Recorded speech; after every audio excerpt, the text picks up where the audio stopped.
The following is a conversation with Dr. Wes Hendricks. Wes received his Doctor of Chiropractic degree from the University of Western States in Portland, Oregon in 2014. Wes is the founder of Rebuild Brand Company, which provides online programming working with coaches, competitors, and everyday athletes across the country. Wes and I have been friends since 2007 when we started James Fitzgerald's Big Dawgs training blog and have competed in a handful of CrossFit competitions together over the years. Wes was a remote programming client of Co-Movements for a year and a half, and since then has repaid the favor of assisting me with his own advice and professional expertise. Today, we're going to try something brand new on the podcast, something I feel many of our listeners will benefit from. You're listening to the Co-Movement Gym podcast, where we inspire people to move and live courageously.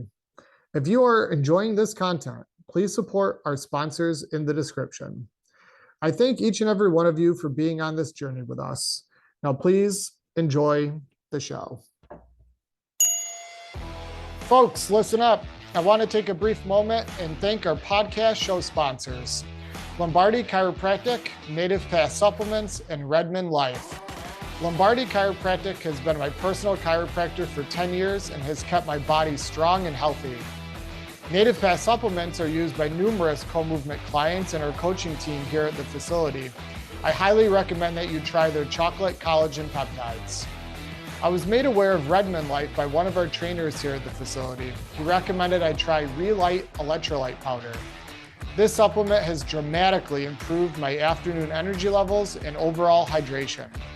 I'd like to thank these three companies for providing outstanding service and products that make our society healthier and more resilient. Mention the Co-Movement Gym podcast when you call Lombardi Chiropractic, and not only will they treat you like family, they will provide a nice, enticing discount to all listeners. And use code COMO15, that's C-O-M-O 15, at checkout when shopping at nativepath.com or redmond.life and receive 15% off all your orders. Your support to our show sponsors assists in us paying for expenses and continuing to provide content we hope you all enjoy. All right, welcome back, Wes, to the show. How you doing, buddy? Second time on the Co-Movement Gym podcast. Love it. I'm psyched to be back on. Yeah, man. So we're going to do something new today, and you're the first person I thought of with this. We got our listeners and fan base is growing, and I want to provide just a really high level education here with some of these episodes with learning how to do certain movements, right? And so today I want to do a case study with you with the muscle up, the gymnastics rings muscle up. So we're going to take a make-believe client that cannot do a chin-up, but they've got good body composition, okay, meaning they don't have to lose 20, 30, 40 pounds. And we're going to take that person, me and you, all the way to being able to do a muscle up, okay? So I know there are people listening to this that are either working on a muscle up or would love to achieve a muscle up. This is the episode for you. You're going to get a shit ton of free advice here. And, you know, the movements that we're going to be describing, we're not going to be attaching video links, obviously, within the exact episode we're doing now, but just YouTube them. All right. Like Wes we're going to link in our show description, a great YouTube channel, or on Instagram, right? You're YouTube too, right? I've got YouTube with probably a few thousand videos. Perfect. Everything that we reference, it's probably searchable on my YouTube. Okay. All right, cool. And same thing with Co-Movement's page. We have maybe 250 videos, but yeah, your stuff is awesome. So between the two, the stuff that we reference today, don't get frustrated to say, oh, I don't know what that is. I've never heard of it. Just simply search it and you'll get a good explanation. So, all right, let's kick this off. Let's go base level, getting this person into their first chin up or multiple chin up. So where would you start this person, Wes? So I just want to point something out. I like that when you introed it, you said a person with good body comp. That's like the 2022 politically correct way to say they're not fat. Yes. I had a good chuckle at that. I was like, oh, Josh is so smooth with everything he says. Well, it's yes. So, and the reason I wanted to put that out there, and again, like no matter where someone's starting, if you have to lose 30, 40 pounds, right? Your efforts should be focused on nutrition, lifestyle, cooking, grocery shopping, and also exercise, but not chasing a muscle up, right? Because we see this in with our facility, and I'm sure you've seen it many times, where someone will come in with like this audacious goal of like a handstand push-up, and it's like, well, we have to do 15 things prior to getting there. So I just wanted to put that out there. So if that's someone listening, food, nutrition, lifestyle, the whole deal. All right. So step one, where are you starting with this person, Wes? So with the chin up, what I always like to do with like a beginner coming in, I want to solidify the starting and the ending position prior to working through a range of motion. So from my perspective, the starting position is going to be a dead passive hang, but then I want to be working on those hanging scapular retractions that I know you're super familiar with. Because the scapula, that's going to initiate the movement. That's going to, I don't want to say propel us up, but it starts the movement where then you can break at the arm. So you want to have a solid foundation of what those scapular mechanics are of that, downward depression of the shoulder blades. Because there's something like 17 muscles attached to those scapula that's going to assist in the chin up. And then with those hanging scapular retractions, you're also going to get, good grip strength going on there, and everyone can benefit from improving their grip strength. So that to me is the starting position. Then the ending position is going to be the top. Technically the ending position is also hanging, but we're going to say it's the top of the rep. So for me, that's going to be a chest to bar chin up. And I like to start people with chin ups. I mean, I don't know if we specified in the beginning chin up or pull up. But from my perspective, I like chin ups, and I've taken, people that didn't have chin ups or pull ups. I did chin ups, and then we started working on muscle ups with never even doing the pronated hand position. And we could probably get into that later too. But the ending position is a chest to bar chin up at the top. So palms facing you, ideally the chest, and you're just holding the top position. So kind of what people are familiar with, from those fitness tests in gym. And ideally the chest is making contact with the bar. And I like to start there with the chest to the bar as opposed to like a negative or something, because it's an isometric position. So we're holding the top. So especially for people that are new or unfamiliar with this movement, or, loading that much weight onto their upper body, it's a safer position because we're holding it. It's an isometric. So there's no sliding of tissue surfaces. There's no real joint shearing. So we're going to reduce our likelihood of inflammation occurring. So we're not going to piss off the shoulders or, piss off the elbows where we could end up with some sort of tendonitis. So it really sets ourselves up for success and strengthens the right areas to build a good foundation for more advanced movements later on. Yeah. So you summarized two movements there for the beginner: the scapular hanging depression or retraction. So you can look that up on YouTube. So you're going to type in the hanging scapular depression or hanging scapular. How would you word that, Wes? It's fun. As you were saying that, the depression is way more of it's way more important to me. Yes. But I've always called them hanging scapular retractions. And as I'm thinking that, I'm like, holy shit, I should be calling them hanging scapular depressions. But I've always titled my videos, so hanging scapular retraction, you could find something on YouTube, but I think you just changed my world right there. I'm going to have to focus on titling it depression. Sure. Yeah. Cause you can go depression into retraction, yes, or just depression, or just retraction, I guess, at some level, but either one of those, they can find it. Yeah. And then I love that recommendation with a client stepping off a box or a platform into a chest to bar, chin up hold at the top. We have people here that'll need a band for that, right? With their feet or their knees to be able to hold that position for sure, especially chest to bar. But those are really, really good starting positions for people. Very weak with most people. especially people that all they did was like kipping pull-ups. Those two movements generally are pretty weak. And so for people listening, take note. My opinion on this in the very beginning, I like to introduce them to some level of a ring row. They can do elevated feet or not. And again, depending on where they are.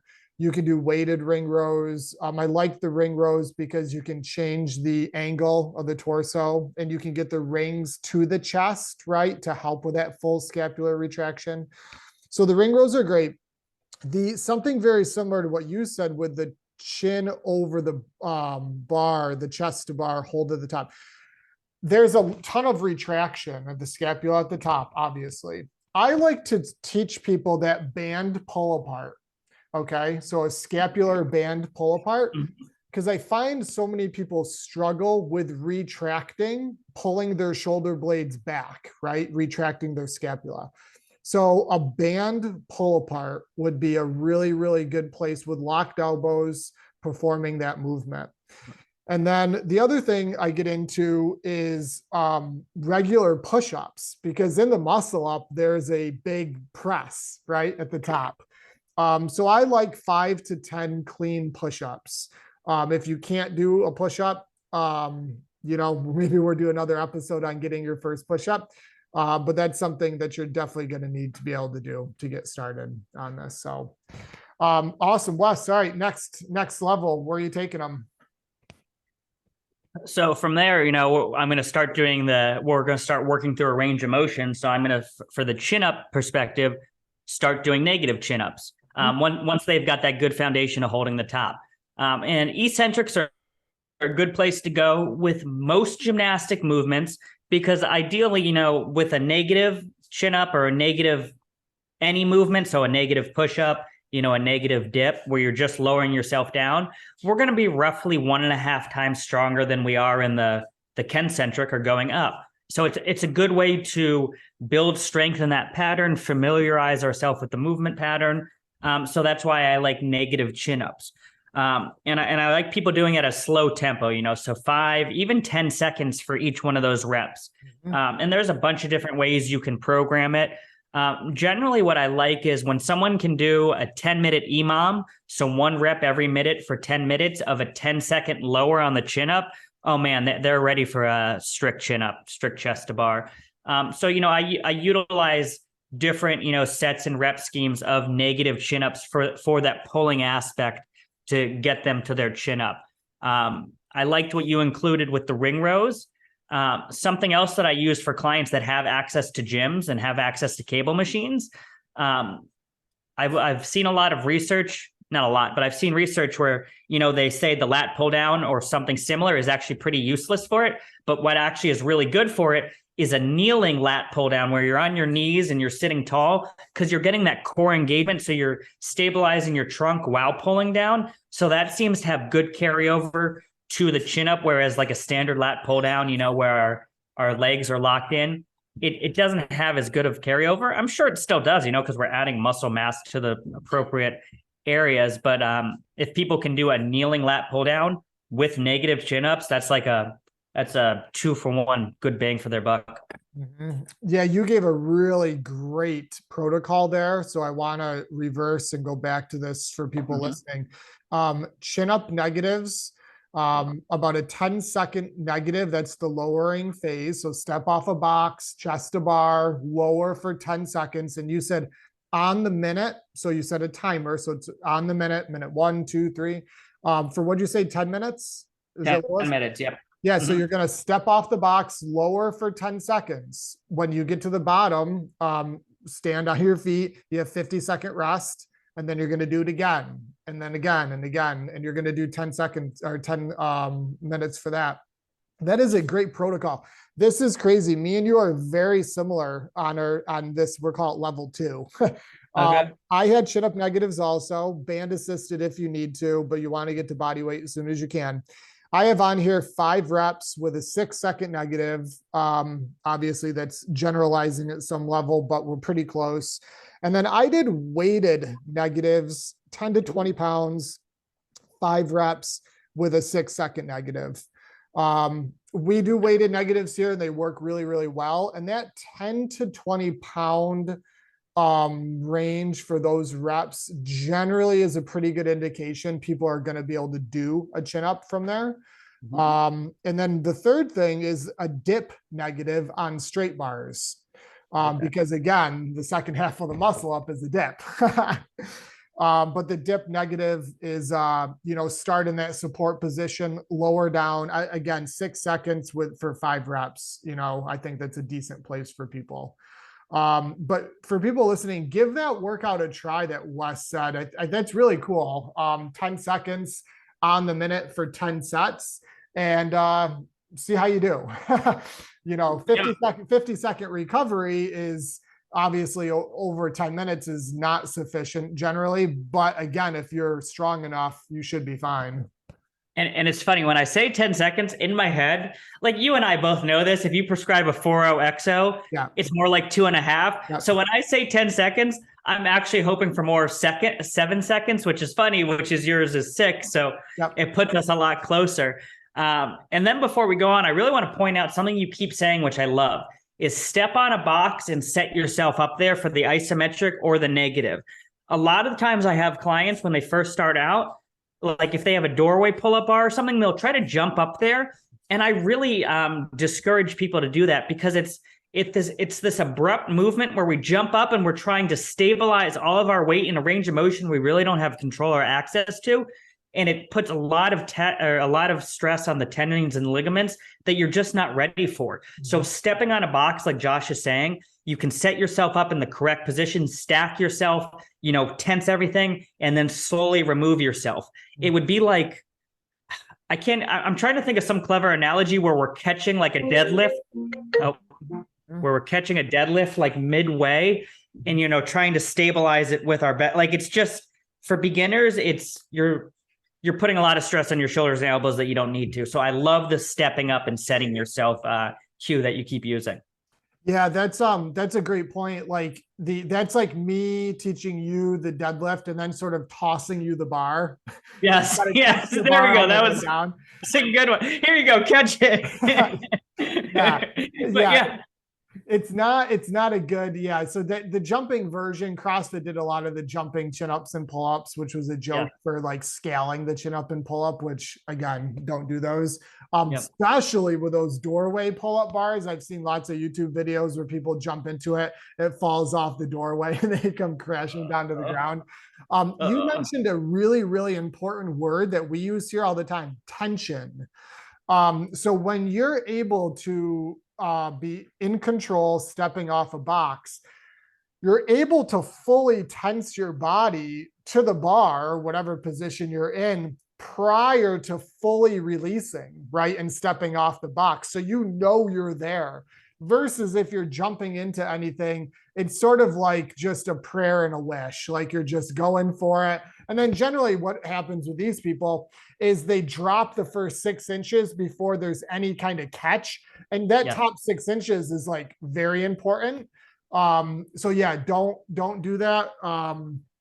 But yeah, the box is definitely going to be the way to go. All right. Level 3. Again, I don't know. I have 6 levels on here. We're just rolling. All right. I'm trying to organize it for people listening in their minds. So like level 3. So where do you take them from there?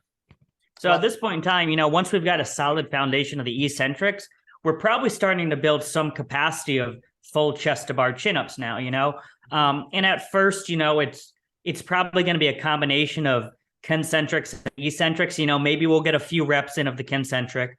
Maybe we can switch to a band to build a little more volume, but then, maybe we'll get some eccentrics. Generally, like when we're first building that capacity, I like my beginners to be somewhere in like the 10 to 15 rep range, so like maybe I'd have someone do 5 or 6 strict chin-ups and then they start to gas out. So maybe I'll have them do a few with a light band. Like I'm talking about I like that thin band from Rogue. That's like, it's like $9 and I think it's 15 pounds of assistance. Yep. So, maybe they'll do another 5 with that and then they start to gas out. So I'll have them finish with a couple eccentrics just to accumulate a little more volume. And once again, I don't know if I'd say this is phase 3. Maybe this would be phase 4, but like to graduate from the chin up, I'd want, once again, an EMOM of 1 rep every minute for 10 minutes, performing a full chest to bar chin up. Wow. Okay. I like that a lot. Say that again. So 1 chest to bar chin up every minute for 10 minutes. Typically, I like to use some sort of that protocol before starting to go to multiple reps for sets. Because generally I think of 1 rep every minute. If you can do 1 rep every minute, that's the equivalent of being able to do about 3 reps.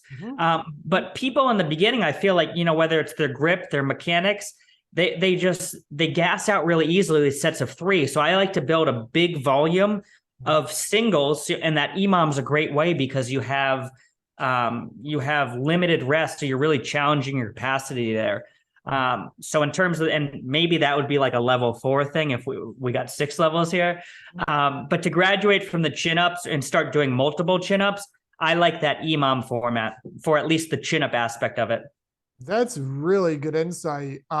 Never thought of that, but I agree with you wholeheartedly. That's going to be good on our end to implement that. I like that a lot.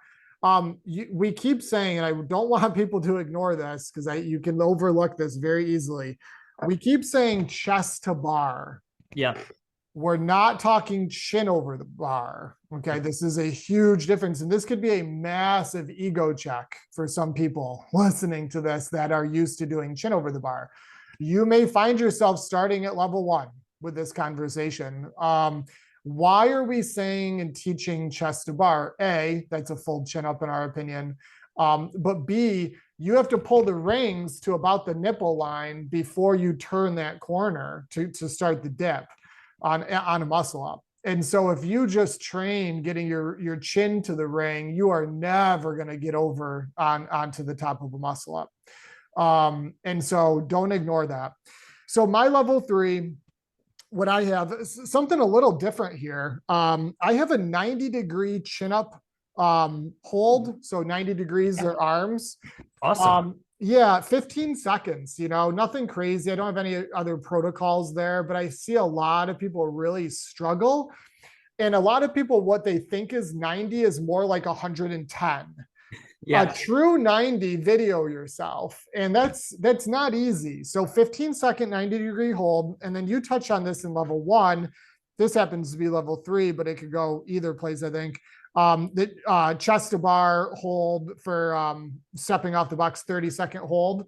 Again, that's a long ass hold, but for me, we're on level 3 now. So, 20 to 30 seconds there would be great. Hanging, dead hang, passive hang. You mentioned grip strength in the beginning. 1 minute. If you can't hang for a minute, this is beginner level hanging. Like, you need to hang more and you need to get that up to par before you go farther. The last part I have here is a ring support position. Okay, so for people listening, look that up, the ring support. My last step, I did dip negatives on a straight bar. The straight bar is fixed. A ring support is not fixed because you're on the rings. And now you're going to start to understand the instability with rings with this hold. And I like 15 seconds. Okay. And then I took the same protocol as you with the concentrics. I'm looking at working people from 1 to 5 reps, dips 1 to 5 reps, and then assisted German hang. Okay. For that shoulder extension in the bottom. If you don't know what the German hang is, look it up. It's shoulder extension. It's going to be very important for the bottom of the muscle up. So a few different things there. Wes, your protocol there is great for the 1 rep every minute for 10 minutes. And then I added in some isometric holds, which I think people need to be good with to move forward. No, absolutely. I agree. I don't know why. I just haven't used the 90-degree hold enough. Maybe it's just because I've been fortunate that all the people that I've had don't utilize it, but I think the 90 degrees is phenomenal because with isometrics, you get, you're going to get stronger plus or minus 15 degrees. So, if you're holding it at 90 degrees, you're also going to get stronger up to about 105 degrees. And also, 90 minus 15, 75 degree. No, yeah, that's right. My math is terrible. So you're getting above and below that too. And that's typically where people, if they've been training it up to level 3 correctly, that's where they're going to get stuck. They're going to be able to get out of the bottom, start to generate some momentum, and they'll get about halfway up and they'll start to kind of die down or gas out. And to your other point, and that's why I included if they've done the previous levels, because right now I had 3 guys that came on this month as new clients, and all of them could do about 10 chin to bar chin ups. And I'm like, okay, we need chest to bar in the training, and they can't come close, but they can do 10 chin, but that chin to the chest, like that, 6 to 8 inches, it's like not there. So I have to start them back at basically the equivalent of our level 1 right now. So it doesn't matter. Like, everyone's going to come in at different points, and these points or these road marks or whatever are critical if you want to set yourself up for success later on. Yeah, absolutely. And I think I've seen you post this before, and I agree on our end. 5 chest to bar chin ups, right? And then 5 dips. Yeah. I think you don't really need to go a whole lot farther if you're chasing a muscle up. So that's really, really important for people listening. Don't be working into 10, 15, 20 chin ups and pull ups and this and that. It's not going to help you with the muscle up. If you can do 5, so the protocol that we've talked about for level 1 through 3, 5 chest to bar chin ups, you're good to go. If you can do 5 dips, you're good to go. Ring straight bar, then ring dips. Obviously there's a progression there. But okay, so let's say the person's there. Let's move on. Level 4, I think it is. Where do you take them from there? So and would we say at this point in time they have those 5 dips and ring? Okay. Yep. Okay, perfect. And sometimes I'll also say 3 to 5, because I'm not even kidding. I had a woman that she barely had 3, and we got her a strict muscle up. So it changed my thinking.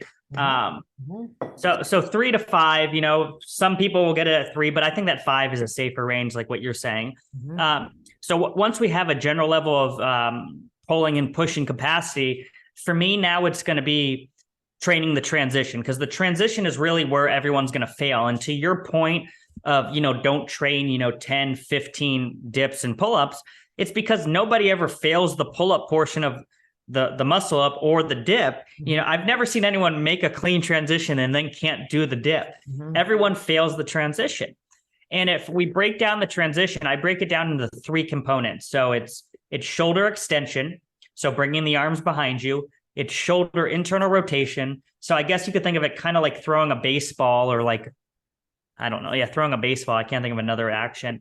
And then the other thing is being able to maintain that false grip on the rings. So that's wrist flexion, because holding that false grip as you transition from the bottom of the false grip pull up to the top of the ring dip, it's what allows you to fall into a comfortable ring dip, as opposed to, having this broken bent arm wrist or shoulder position.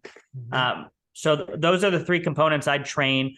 I like a bunch of different things. So for shoulder extension, I got from you the crab walks and tabletops. I also like barbell rollouts. And barbell rollouts, you could think of as like a closed kinetic chain German hang, because basically you're going to have a barbell behind you. You're going to roll it behind you. And if you were to look at the person from the side, it's the equivalent of like what a German hang is. So I like a bunch of those. Shoulder internal rotation, something like a sleeper stretch to gain the range of motion. And then also another one I got from you, Cuban rotations. It's external on the concentric, but as you're lowering down, it's internal rotation. And then false grip strength, you probably want to get as specific as possible. So, doing ring rows from a false grip position, false grip hangs. One that I really like is false grip isometric holds, where we're holding the rings against the chest, maintaining that false grip. And I think the last point to make with that is most people don't know how to set up a false, like they think they have a false grip set up correctly, and it's on like the fat of their palm or their hand. You want it like majority on your rings. Like if it hurts and it's uncomfortable, you're doing it correctly. Yeah, the false grip, so many people get wrong.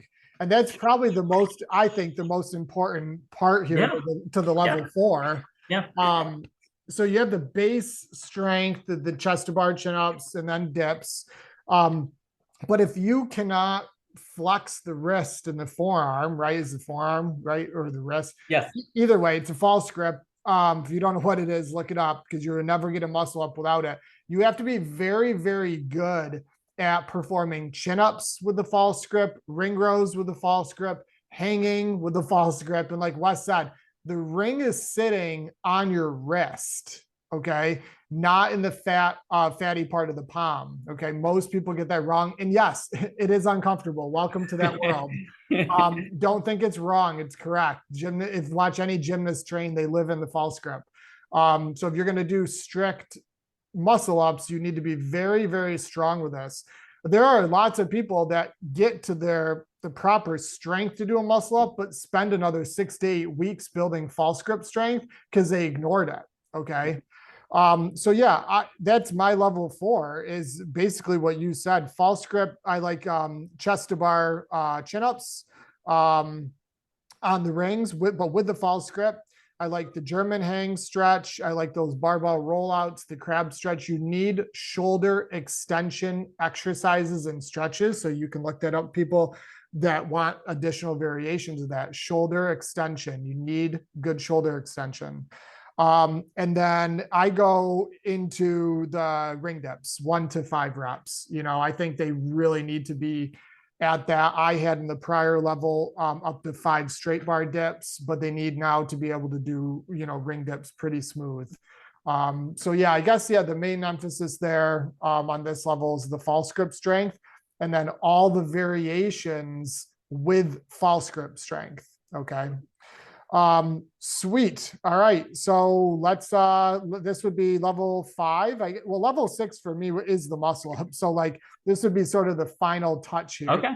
So people are good. They can do chest to rings, false grip chin-ups. They can do ring dips. They have good shoulder, extension. How do we piece this together now? So really now for me, it's doing a movement specific to the muscle up. And really I utilize 3. I use 3 different movements, and really one of them isn't a progression or regression. It's just like whatever the person wants to do, what they have available. So I'll use either eccentric muscle ups. I'll start there. And I got that one from you a long time ago. And it's just amazing because before you and I started training together, I'd never seen anyone use eccentric muscle ups. And like, it's such common knowledge. If I want to get a chin up, I'll do a chin up negative, but no one ever was doing negative muscle ups. So it's such a good way to, solidify the pattern, really focus on the rings against the chest contact. So negative muscle ups is one. And a lot of times negative muscle ups maybe is too big of a jump. So what I'll have people do is when they're at the bottom of the ring dip, I'll have them put a box out in front of them and lightly spot themselves as they go through that transition. I have that on my YouTube as spotted muscle ups, I believe, or spotted negatives. It's on there. So that's one option, eccentric muscle ups. Another option is I have them do banded muscle ups, actually. Mm-hmm. So I'll just loop a band between the rings and they'll sit on it. So I have them do it in an L sit position. Mm-hmm. So the band's around their butt cheeks. I don't like people stepping on the band and doing a muscle up. I feel like, you're going to take a band to the face or the crotch. You're asking for trouble there. Dude, I did that. I am what you just described. Years ago, it was our old facilities, probably 6-7 years. I did that. I put the band on my foot and I was demonstrating for a client a banded muscle up. And I was obviously able to do that myself, but I wanted to show with the band. It slipped off my feet. Yeah. Dude, there was like a slingshot that slapped me in the chin. That didn't tickle. It took me a second to compose myself, but so don't put it on your feet. Yeah. Well, to that story at the CrossFit gym that I train at for a while downtown, someone took it to the eye and hit it in their eye. They couldn't see out of it for like a day and a half. They got their vision back, but it was like put it under the butt cheeks, people. And actually, believe it or not, that L-sit position that you'll be in with the band and muscle up will kind of set you up for a smoother transition because as you transition, the feet will be in front of you. So it'll make it a nice not fall forward, but easier to transition into the ring dip.